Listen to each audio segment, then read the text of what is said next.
18 horas. Notícias de Manaus, Amazonas, Brasil e do mundo. Agora na Mix. Começando mais uma edição do programa 18 horas. A partir de agora vamos juntos com você aqui no melhor Mix do Brasil, com os destaques desta terça-feira, Karime Leão.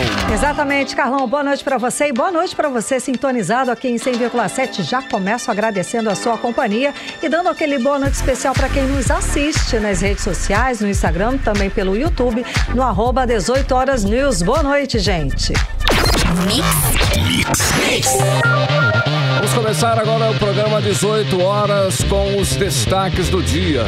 A trágica morte de uma criança emociona a população e revela a crise na saúde pública do Amazonas. O assunto foi tema de debate na Assembleia Legislativa do Amazonas. O Tribunal Regional Eleitoral faz balanço sobre o que já foi feito e o que ainda precisa ser feito para as eleições de 2 de outubro. 6:02. Essas e outras notícias, os principais destaques do dia, você confere a partir de agora. Juntos, vamos começando mais uma edição do programa 18 horas. Hoje, terça-feira, 13 de setembro de 2022. E você no melhor Mix do Brasil. 18 horas. Nós começamos o programa de hoje com uma notícia da trágica morte da pequena Luna Lima Pinheiro, de 5 anos, filha da influenciadora digital Ellen Lima de Souza, conhecida como Magrinha Ellen. A menina estava internada na Fundação Emoan e lutava contra a leucemia.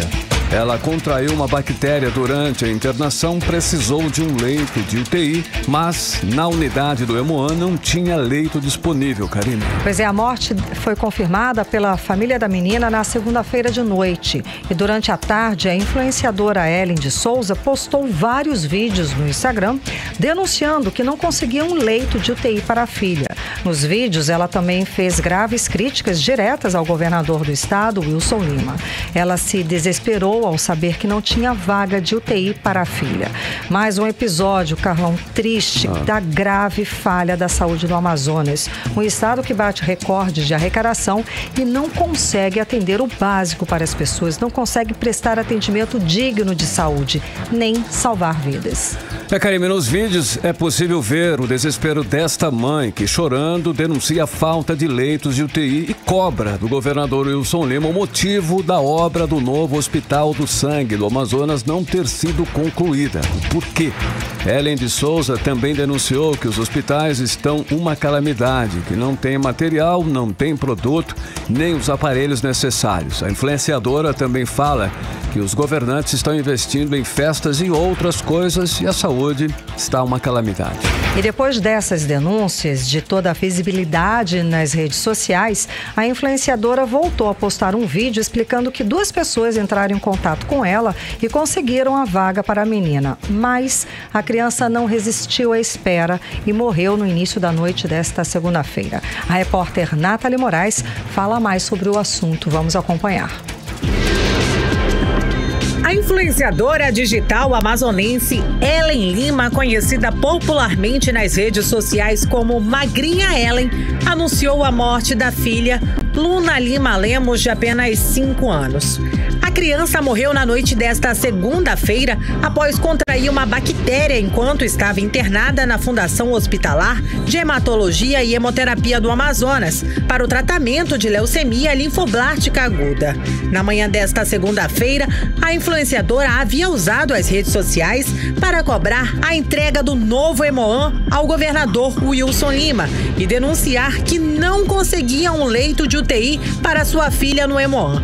Aos prantos, Magrinha Ellen publicou uma sequência de vídeos em suas redes sociais relatando toda a situação. A minha filha não tá bem, precisando de uma UTI. E não tem UTI, gente. Não tem vaga nos hospitais. E a UTI, que era pra estar pronta, não tá.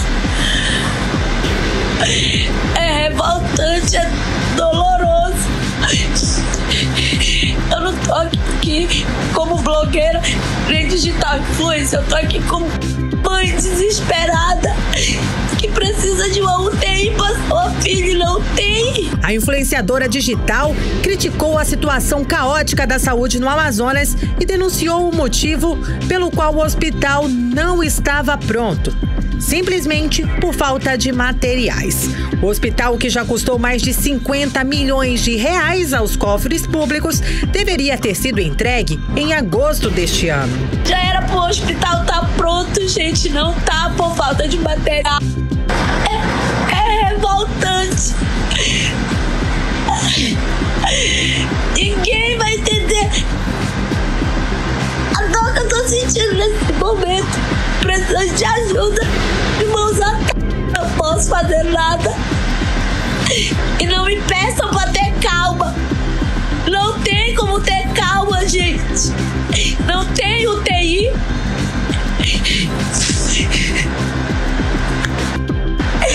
Eu tô representando aqui várias mães que estão com suas filhas internadas no Hemon. Gente, esse hospital, que é onde vai ser a UTI, já era pra estar pronto. Após o relato desesperado, ela chegou a conseguir uma vaga de unidade de terapia intensiva com a ajuda de outras 2 influenciadoras digitais. Mas a criança não resistiu e morreu no início da noite desta segunda-feira. A morte foi anunciada em publicação em suas redes sociais. O governo do Amazonas se manifestou por meio de nota, onde a Secretaria de Estado de Saúde lamentou o falecimento da paciente e informou que prestou toda a assistência à criança, que iniciou o tratamento para a leucemia no dia 26 de agosto. Nathalie Moraes para o 18 horas. Você está ouvindo 18 horas. E fica aqui o nosso profundo sentimento de pesar para a família e os amigos da pequena Luna.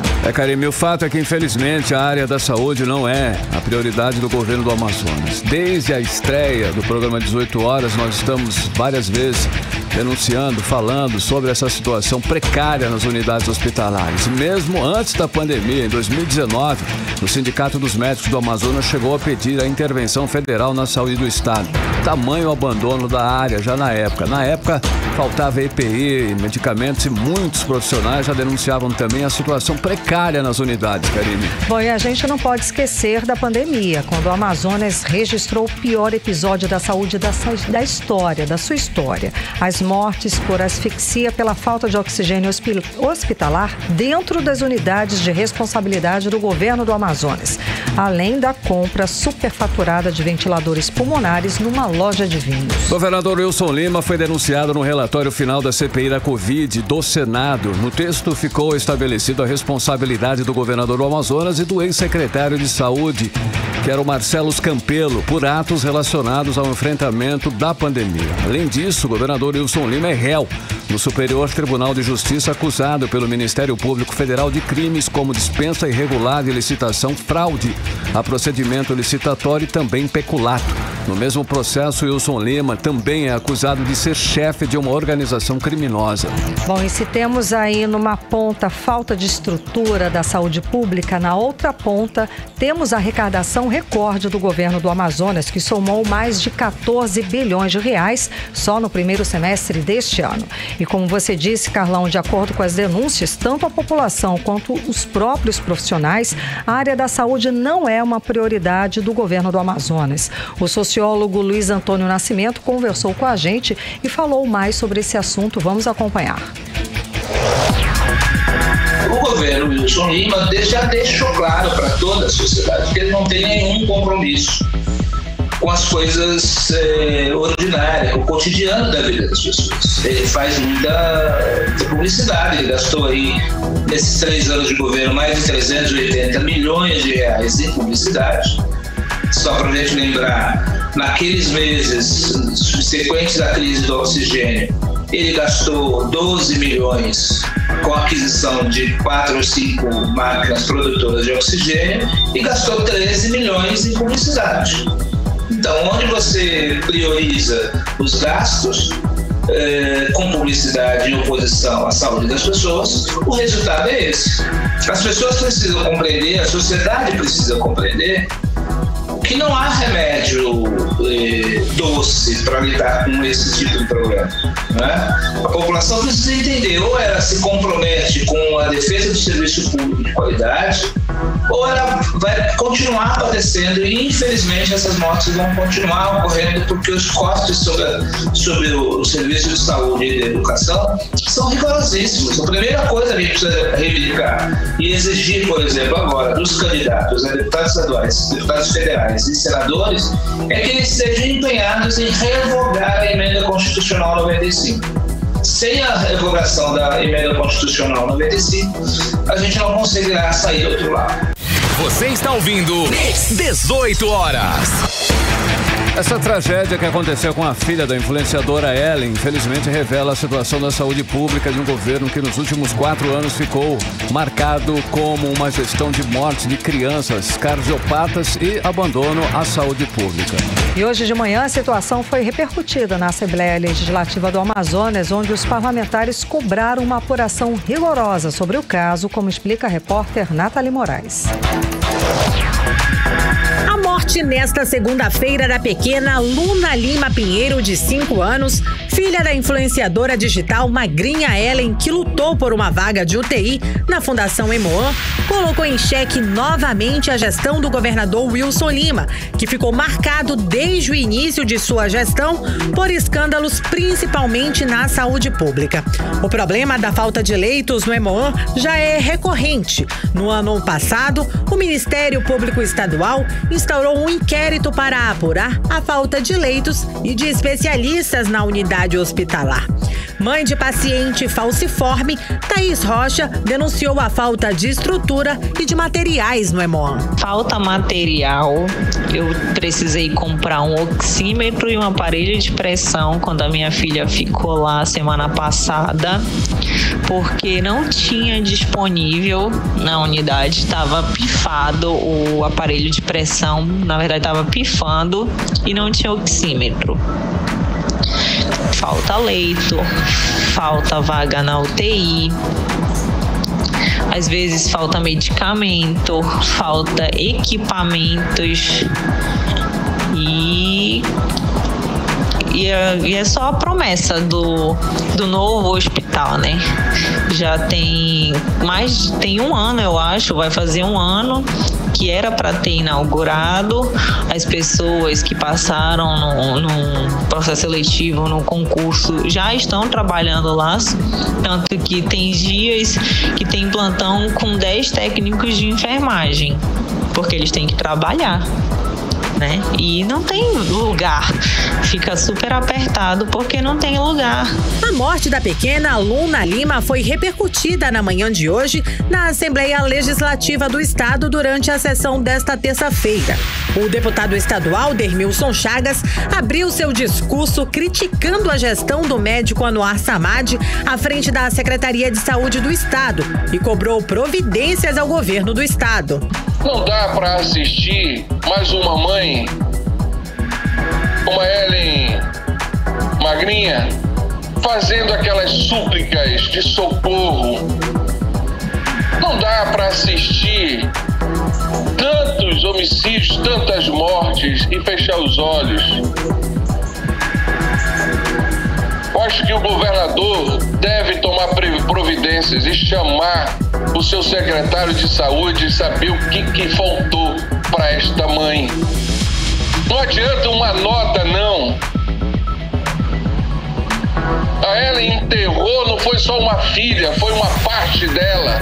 A esperança de um mundo melhor. Em um governo marcado por escândalos na saúde, onde o primeiro ano de mandato, em 2019, a gestão de Wilson Lima foi marcada pela morte de 29 crianças com doenças no coração que morreram à espera de um procedimento cirúrgico, segundo a Associação dos Cardiopatas do Amazonas.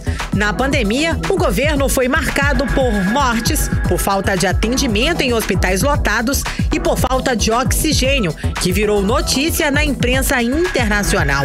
O governador Wilson Lima virou réu no Superior Tribunal Federal de Justiça, acusado pelo Ministério Público de comandar um esquema de superfaturamento na compra de respiradores pulmonares que não serviam para pacientes mais graves da Covid-19 em uma loja de vinhos. Nathalie Moraes para o 18 horas. Você está ouvindo 18 horas. Agora em Manaus, 6 horas e 16 minutos. Vamos para Brasília conversar com o nosso correspondente, o jornalista Carlos Eduardo Matos. Cadu, eleições 2022, o partido PL enfrenta crise financeira e agora o partido depende de doações para manter a campanha de Bolsonaro no segundo turno. Cadu, e agora? Que agora, José, como é que fica? Boa noite.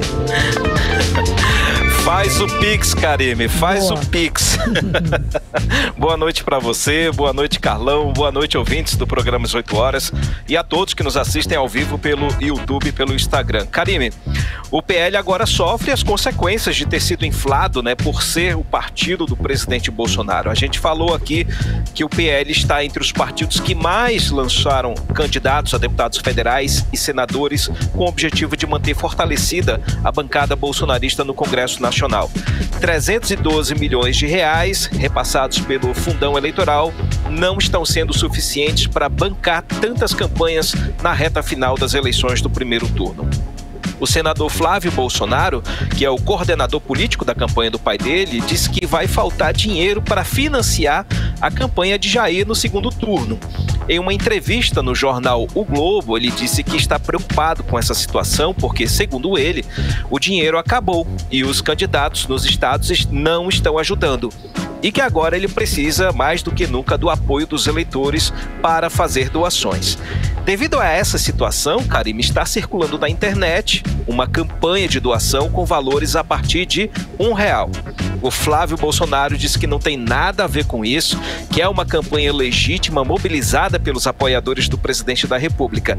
Mas já existe um site oficial da campanha de Bolsonaro que leva o nome da coligação, pelo bem do Brasil. E nesse site qualquer pessoa pode doar a partir de R$22. Até agora, Karime, Bolsonaro já recebeu 21 milhões de reais de doações de pessoas físicas. Esse valor se soma aos 11 milhões de reais que ele já recebeu dos recursos do fundão eleitoral. Ou seja, 32 milhões de reais, 32 milhões de reais já foram torrados antes do final do primeiro turno. No caso de Lula, Karime, o problema, por enquanto, não é dinheiro. O partido tem a receber aí quase 88 milhões de reais do fundão eleitoral. É o triplo, do valor que até agora a campanha do presidente Bolsonaro já recebeu. O problema, porém, é com relação ao material gráfico de campanha.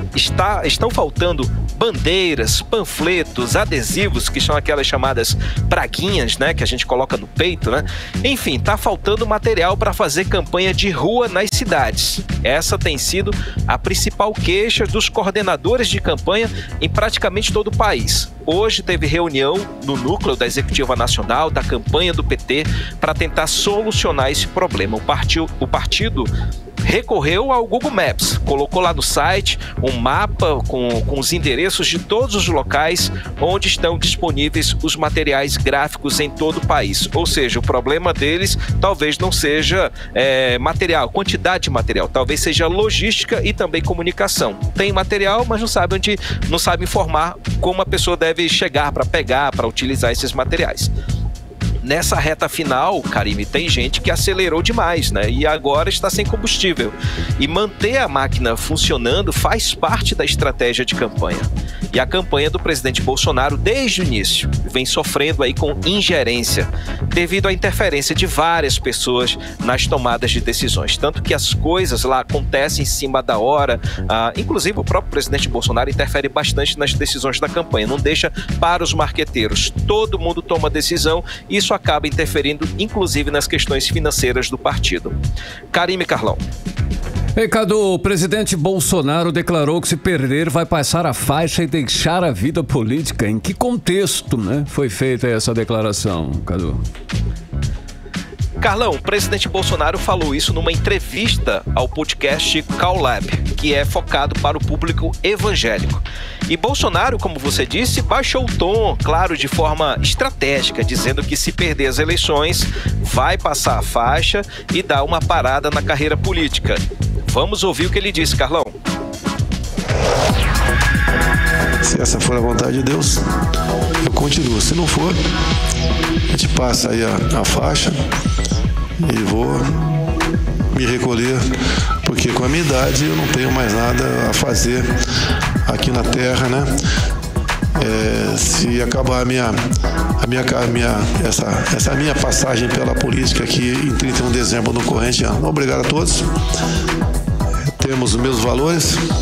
A família, né? Tenho sempre falado Deus, pátria, família e liberdade. Não esqueça a palavra liberdade, isso é importantíssimo. 18 horas. A gente acompanhou a fala do candidato, do presidente da República, candidato à reeleição, Jair Bolsonaro. Cadu, será que ele deixa mesmo pendura e chuteiras? Eu acho que não, discurso de coitadinho, né?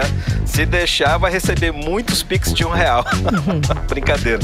O Carlão, o Bolsonaro aí tem 67 anos de idade, né? Tem 30 anos aí só de carreira parlamentar.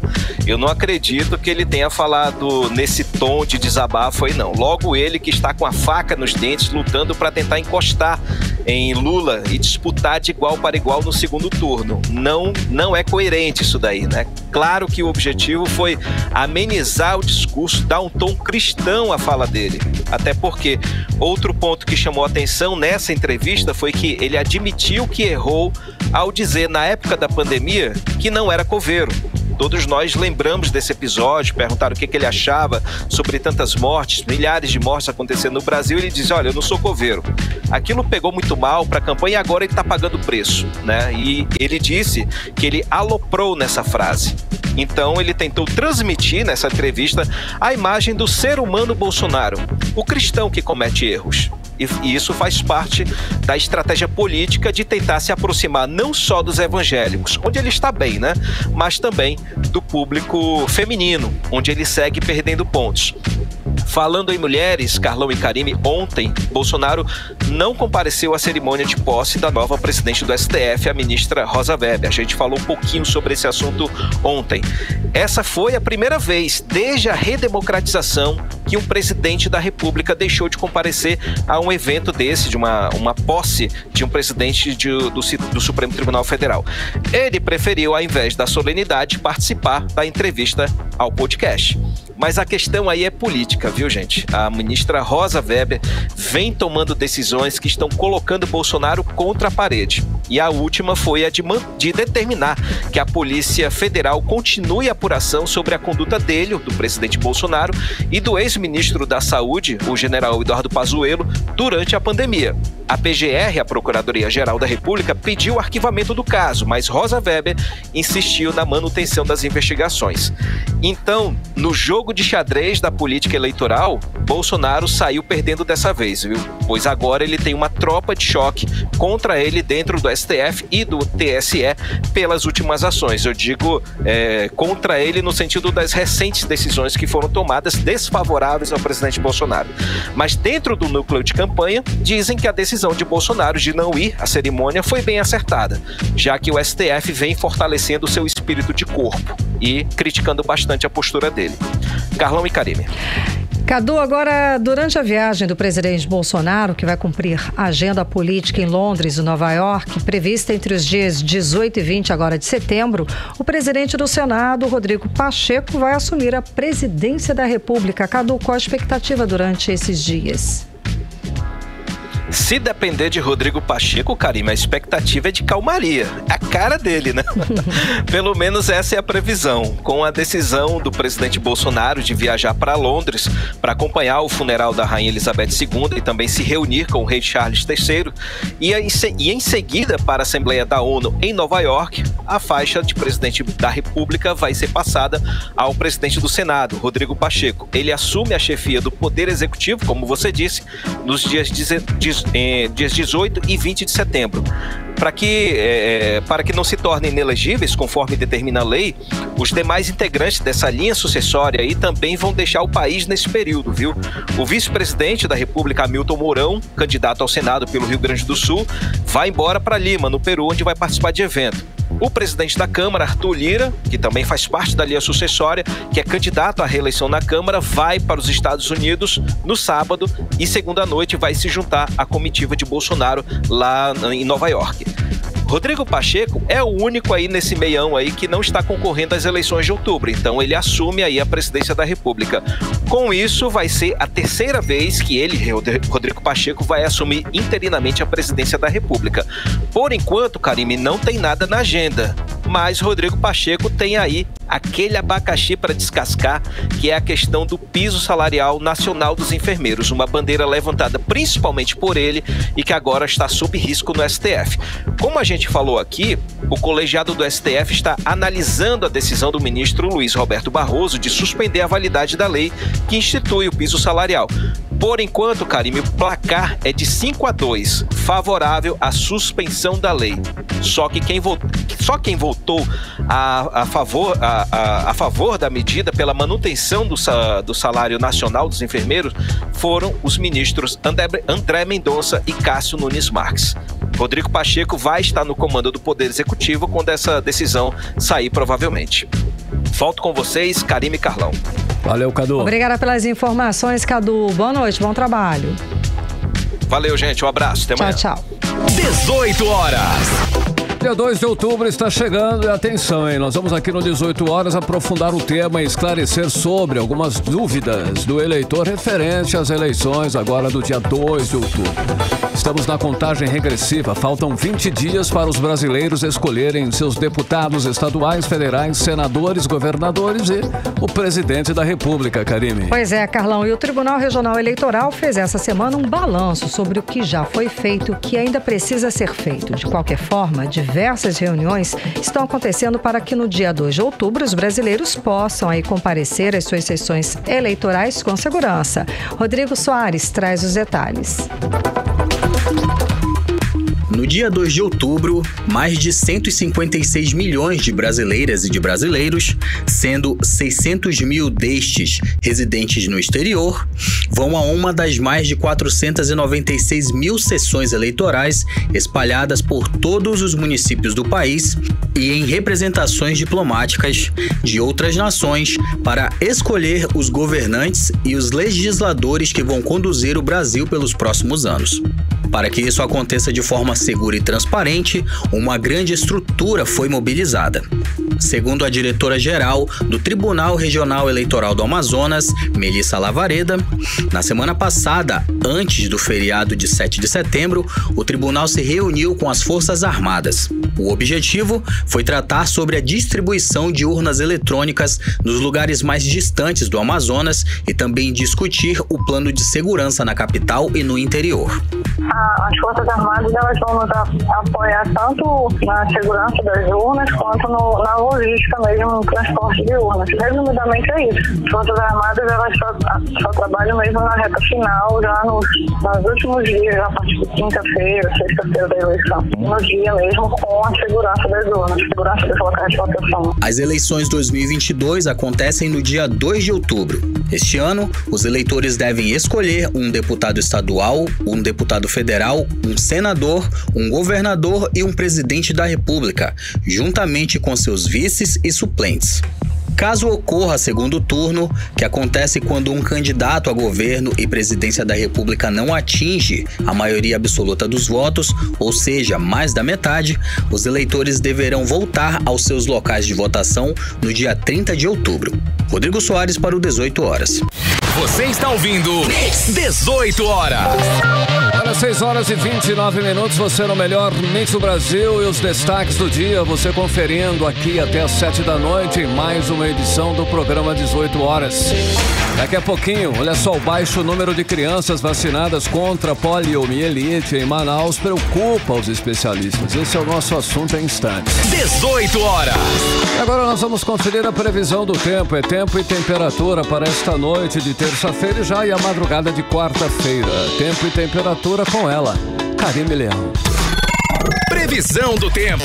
Segundo informações do Clima Tempo, a previsão é de chuva rápida. Durante a noite e a madrugada, a mínima prevista é de 23 graus, a máxima pode chegar a 34 graus. As chances de chuva são de 67% e a umidade relativa do ar fica entre 44% e 96%. Olha só, com mais de um mês do início da campanha nacional de vacinação contra a poliomielite e de multivacinação, a quantidade de crianças imunizadas em Manaus é preocupante. Segundo a Secretaria de Saúde Municipal, apenas 69% do público previsto foi vacinado, Karime. Pois é, Carlão, lembrando que o ciclo vacinal da pentavalente só fica completo com 3 doses. A vacina protege contra 5 doenças: tétano, difteria, coqueluche, hepatite B e meningite. Vamos agora aos detalhes sobre essa situação vacinal aqui em Manaus com a repórter Nathalie Moraes. Desde que as vacinas contra a paralisia infantil foram desenvolvidas no início da década de 50, a trajetória da doença mudou. Sem imunização, 20 milhões de pessoas teriam contraído a doença e hoje estariam paralisadas, segundo uma estimativa da Organização Mundial de Saúde. Aqui no Amazonas, cerca de 318 mil crianças deixaram de ser vacinadas pelos pais ou responsáveis no último ano. Em Manaus, a meta é vacinar 95% das crianças até 6 meses, mas apenas 69% dessas crianças estão já imunizadas.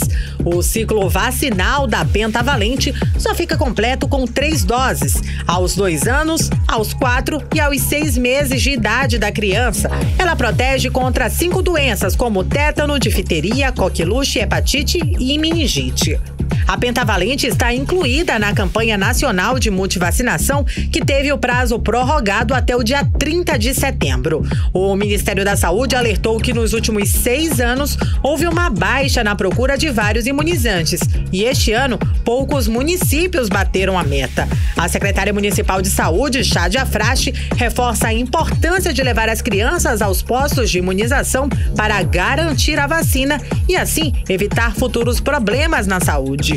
A vacina tem disponível. Vamos proteger as nossas crianças. Nós estamos aí em 171 salas de vacina esperando por você. E a gente aguarda que a população, que as mãezinhas, os pais se conscientizem que a vacina de fato é a melhor forma de prevenir essas doenças. Para atualizar a caderneta de imunização, os pais ou responsáveis dos menores podem usar uma das 171 salas de vacina da Secretaria Municipal de Saúde, portando o documento oficial de identificação e o cartão de vacina. A lista com os horários e endereços pode ser acessada no site censa.manaus.am.gov.br. Nathalie Moraes para o 18 horas. Você está ouvindo 18 horas. Muito bem, 6 horas e 33 minutinhos. Fique ligado aqui no 18 horas, hein? Daqui a pouquinho, indústrias brasileiras pressionam o Supremo Tribunal Federal contra a liminar do IPI que beneficia a Zona Franca de Manaus. 18 horas. Agora, às 6 horas e 33 minutos, vamos falar sobre os bastidores da política local. Vamos conversar com a repórter Artemisa Gadelha. Artemisa, boa noite, Artemisa. Bom, essa tragédia que aconteceu ontem, que estamos todos aqui consternados, conversando sobre a morte da pequena aluna de 5 anos de idade, que tinha leucemia, aguardava por uma UTI, um leito de UTI, teve repercussão também no meio político e nas redes sociais. Artemisa, muitas pessoas se solidarizando, claro, mas teve também muitas críticas sobre a situação da saúde aqui no Amazonas, não é não? Boa noite. Boa noite, Karime. Boa noite, Carlão. Boa noite a todos que estão acompanhando o programa 18 horas. Bom, como nós acompanhamos, né, muitas críticas à gestão do governo Wilson Lima, inclusive relacionadas aí à saúde no governo dele, né, do estado do Amazonas. Bom, hoje, inclusive, nós conversamos na nossa reunião de pauta de como nós abordaríamos esse assunto. Um assunto delicado, no momento em que uma mãe perde a filha para uma doença grave sem ter o apoio necessário, né, do governo do Amazonas, quando ela mais precisou. Precisou de um leito de UTI e só conseguiu nas últimas horas de vida da filha. E o governador Wilson Lima, do União Brasil, sequer postou uma mensagem se solidarizando com a mãe da criança, a digital influencer Ellen Souza, pelo menos até o fechamento desta edição. Por que será que o governador, até o momento, não se pronunciou? Onde estava o governador Wilson Lima? Por que ele está calado? Enfim, achando talvez a próxima desculpa sobre mais uma situação grave na saúde do estado do Amazonas? Desculpa, inclusive, é uma maneira delicada de falar sobre as alegações do governador. Se você estiver pelo Instagram e pelo YouTube do 18 Horas, vai acompanhar agora as mensagens deixadas na página do Instagram do governador. Muita gente perguntando, vamos acompanhar agora a primeira mensagem. Cadê as UTIs? Primeira mensagem de Forgive Yourself. A próxima mensagem agora, Fernanda Figueira. E os leitos de UTI no Hemoam? E aí a Beatriz Bea Rodrigues responde para Fernanda. Já ia perguntar isso. Triste com o que aconteceu com a magrinha. Só sabe e entende quem vive na pele. E a Fernanda responde em seguida. Eu tô muito indignada em como ainda tem gente apoiando esse homem. Próxima mensagem. Temos a Ju Ferreira.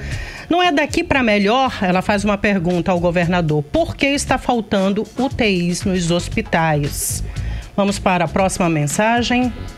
Cadê os leitos de UTI da tua propaganda? Foi o Naldo 28 que deixou essa mensagem nas redes sociais do governador Wilson Lima. E cadê os materiais básicos dos hospitais? Rodrigues, Ju, e tem muito mais, milhares de mensagens deixadas, não só nas páginas do governador, como em diversas contas nas redes sociais. Bom, na Assembleia Legislativa do Estado do Amazonas, como foi citado na reportagem de Nathalie Moraes, o deputado Dermilson Chagas falou desse caso, mas o presidente da casa, Roberto Cidade, e outros deputados apoiadores do governador Wilson Lima sequer se solidarizaram com os familiares da menina. Decidiram falar da agressão que Roberto Cidade sofreu no dia 2 de setembro, isso tem 11 dias, né?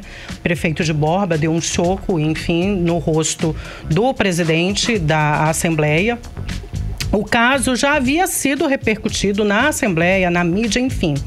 Então a gente pergunta, cadê a empatia, né, dos deputados sobre esse caso? Preferem abafar, né, o caso por causa do governador, por causa do apoio ao governador do estado?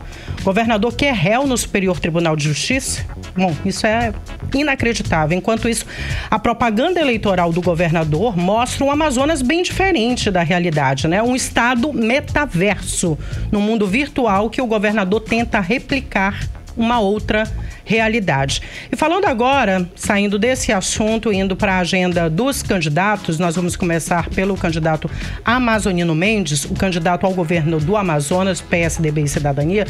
Ele esteve hoje na região amazônica para falar de diversos temas voltados ao governo do estado. A primeira pergunta foi se ele é eleito mais uma vez, o que ele faria de diferente das outras gestões. Amazonino disse que faria tudo diferente. Não na gestão dele, mas faria diferente do atual governo.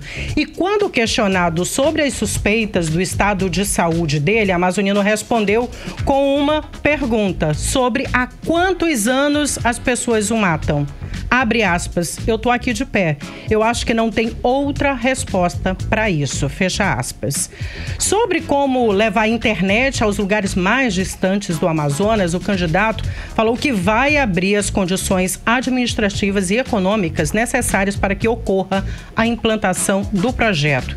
Amazonino finalizou dizendo que nunca teve, até hoje, nada com a Justiça Federal e Polícia Federal. Disse ainda que fez uma casa muito bonita anos atrás, a propriedade foi questionada por um jornal local e que ele fez inclusive uma petição à Receita Federal para ser fiscalizado.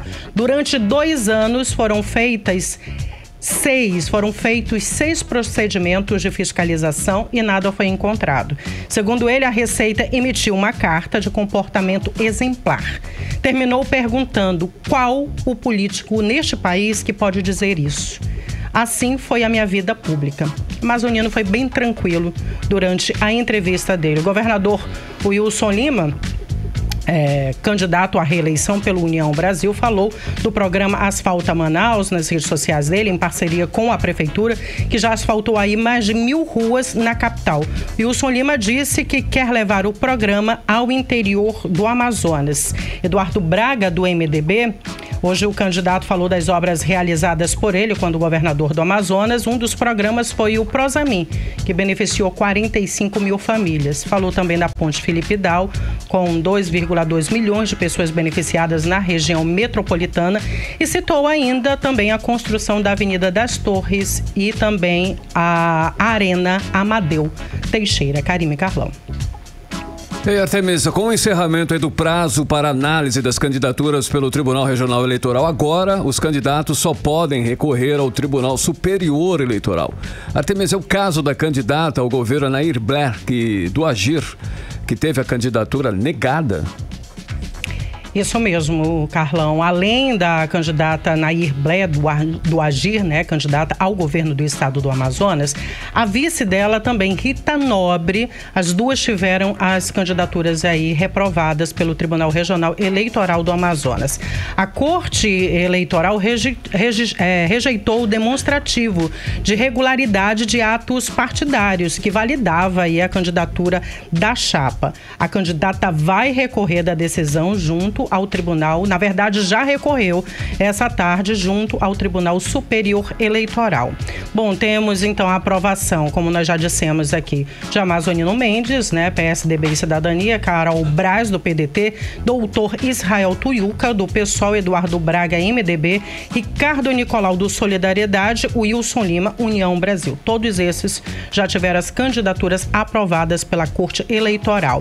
No Senado, somente o pastor Peter Miranda aguarda aí, tá com o julgamento em pendência. Karime Carlão.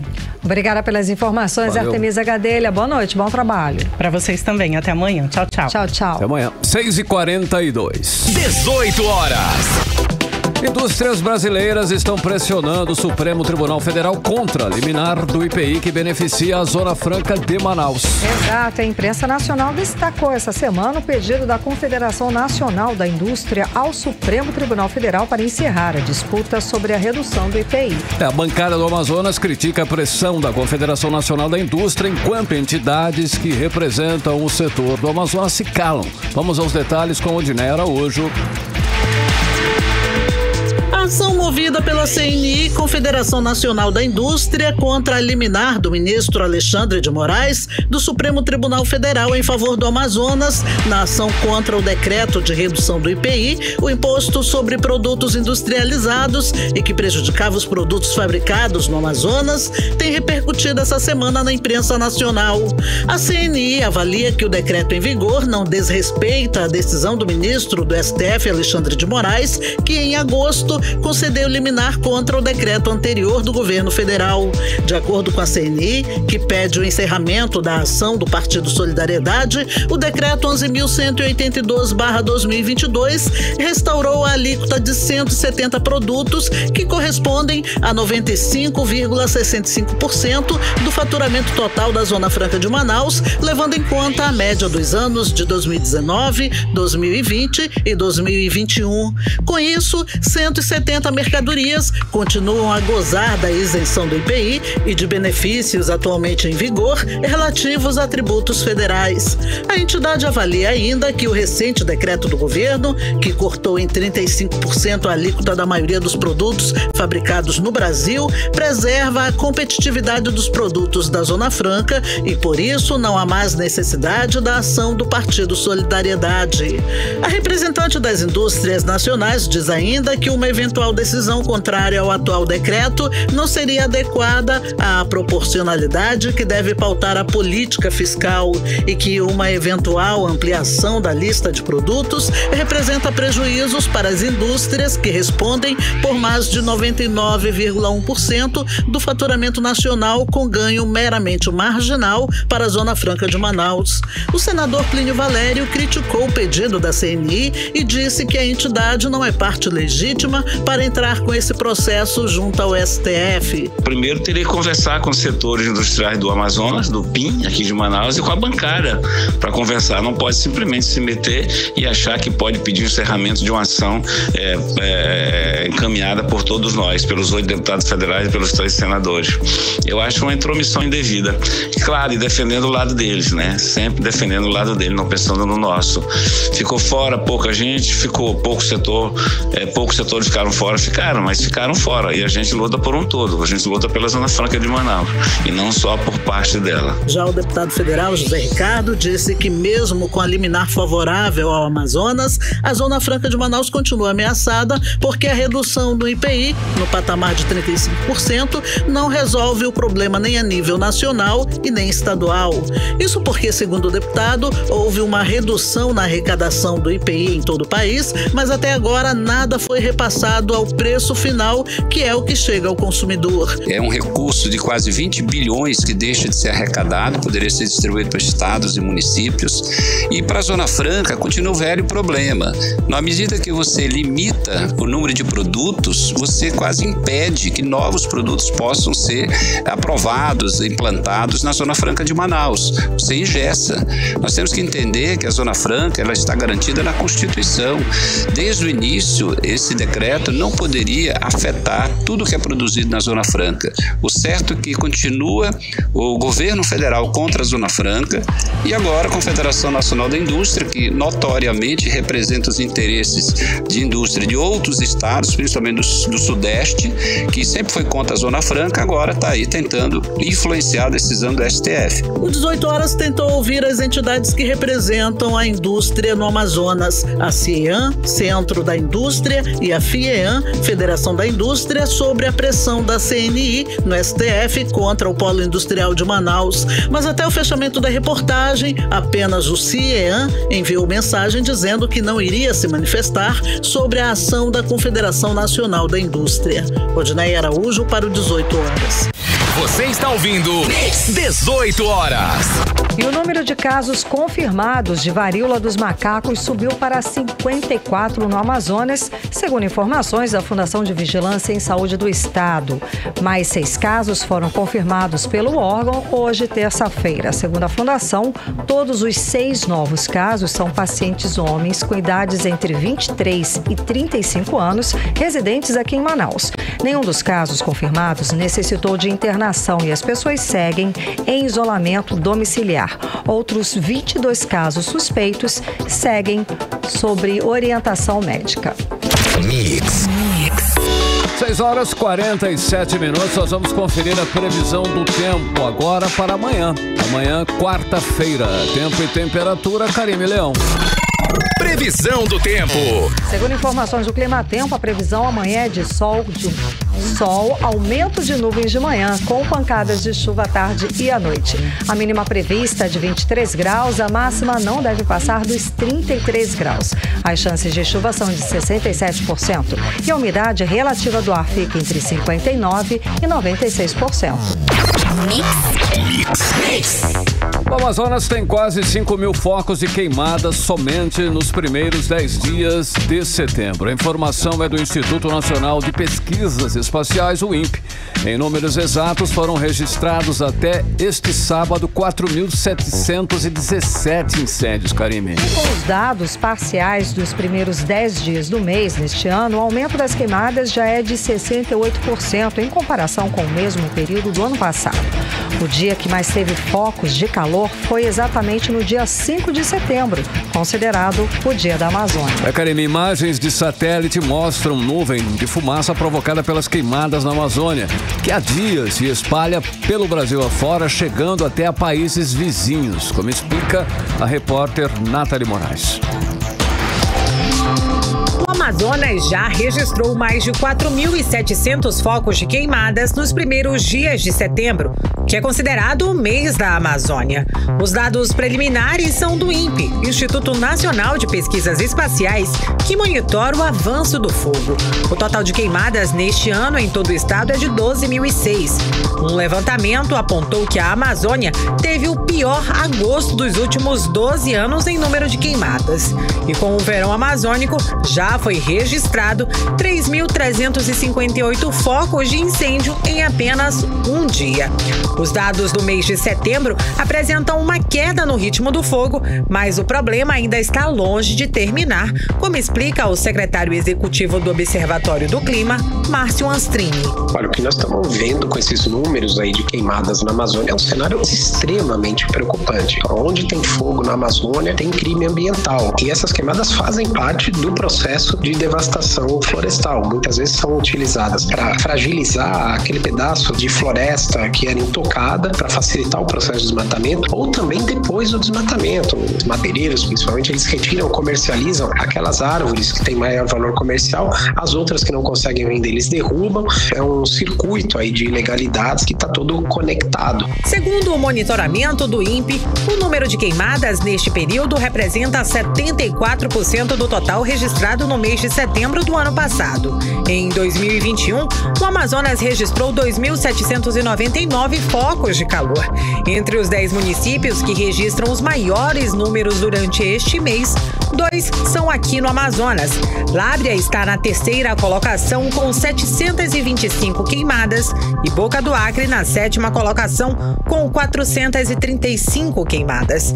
As duas cidades ficam localizadas no sul do estado, região que durante os últimos anos vem registrando um aumento significativo de queimadas e também de desmatamento na Amazônia. Segundo o especialista, a falta de fiscalização e penalidade para crimes ambientais tem contribuído para o aumento significativo da prática. Para coibir essa situação, nós temos várias ações, campanha de conscientização, a gente tem um manejo do fogo, que é você controlar as áreas que estão mais suscetíveis a serem queimadas para que esse fogo fique circunscrito a umas certas regiões e ele não perca o controle. Você tem que fazer um trabalho preventivo. Então são várias situações, várias ações que têm que ser tomadas preventivamente. Agora, no centro disso tudo está a falta de fiscalização que leva a gente a ter essa situação, essa tragédia. E infelizmente o resultado disso tudo são esses números escabrosos que nós estamos vendo acontecer e aumentar dia a dia. O município de Lábrea fica localizado na chamada linha do fogo. Isso porque durante o verão amazônico, além das altas temperaturas, a região também registra os maiores números de desmatamento e queimadas. A região concentra a maior parte de agronegócios do Amazonas. Recentemente, imagens de satélites mostraram uma nuvem de fumaça provocada pelas queimadas na Amazônia, que há dias vem se espalhando pelo sul e sudeste do Brasil, chegando inclusive a países vizinhos como a Argentina. Nathalie Moraes para o 18 Horas. Você está ouvindo 18 Horas. O governo federal alterou hoje as regras sanitárias da Covid-19 para a entrada de viajantes no Brasil. Agora, com a nova determinação para entrar no país, os viajantes podem escolher entre apresentar um comprovante de vacinação ou de um teste negativo da doença.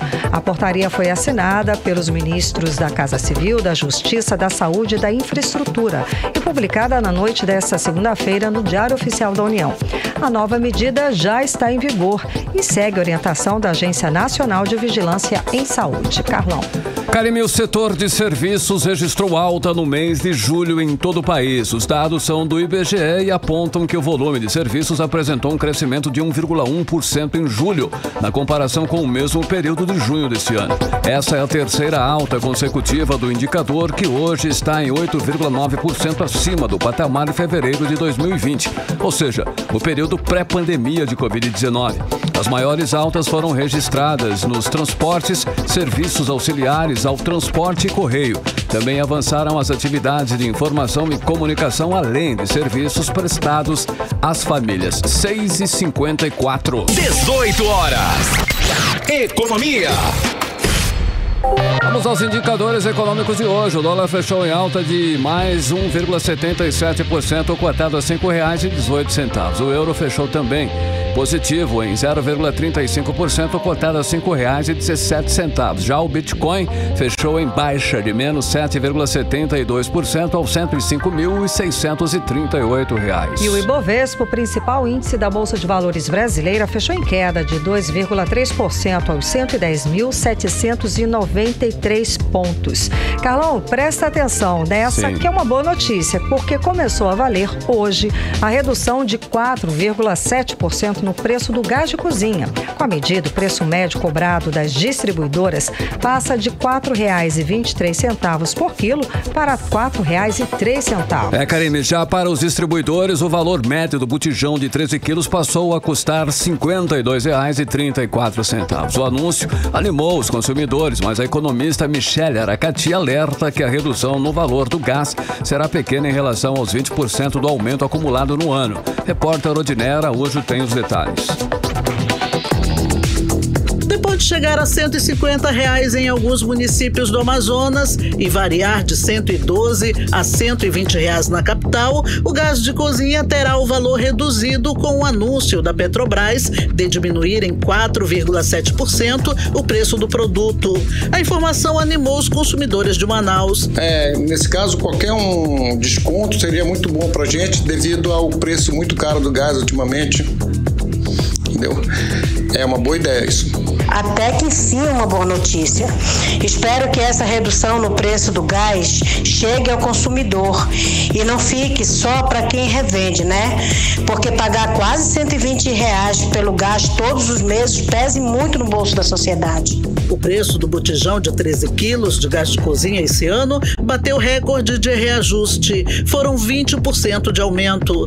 O produto não era reajustado há mais de 5 meses, desde 9 de abril, quando teve o preço rebaixado de R$ 4,48 para R$ 4,23 por quilo, o equivalente a uma queda média de R$ 3,27 no preço do botijão de 13 quilos. Com a redução da Petrobras, o valor médio do gás nas distribuidoras vai cair de R$ 4,23 por quilo para R$ 4,03 por quilo.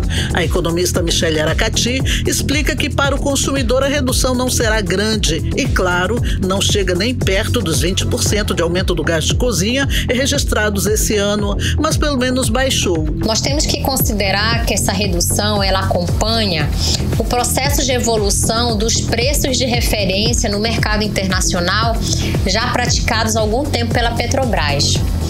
Bom, para os consumidores, essa redução ela é pequena em relação aí aos 20% de aumento acumulados nos últimos 12 meses. Mas como dizem, né? Qualquer redução ela é benéfica para o consumidor, uma vez que o peso do custo do gás de cozinha ele é muito elevado quando tratamos de família com rendas muito baixas e que recebem salário mínimo. O preço mais baixo do gás de cozinha só vai ser percebido pelo consumidor aos poucos, porque as botijas vendidas agora ainda estão com o preço antigo, de acordo com a economista. O consumidor ele vai começar a perceber essa redução já nos próximos meses, no momento em que eu vou começar a receber novos produtos nesses locais de revenda. Em relação à inflação, nós temos que considerar que essa redução aí de 4,7% no valor do gás de cozinha terá um impacto muito pequeno em relação à política de combate à inflação. Odiné Araújo para o 18 horas. Você está ouvindo 18 horas. E a Polícia Federal apreendeu nesta terça-feira aproximadamente 28 quilos de maconha tipo skunk no Aeroporto Internacional Eduardo Gomes, aqui em Manaus. Segundo a Polícia Federal, a droga estava fracionada em tabletes envolvidos em revestimentos de plástico e divididas em 2 malas, contendo cada uma o peso aproximado de 14 quilos.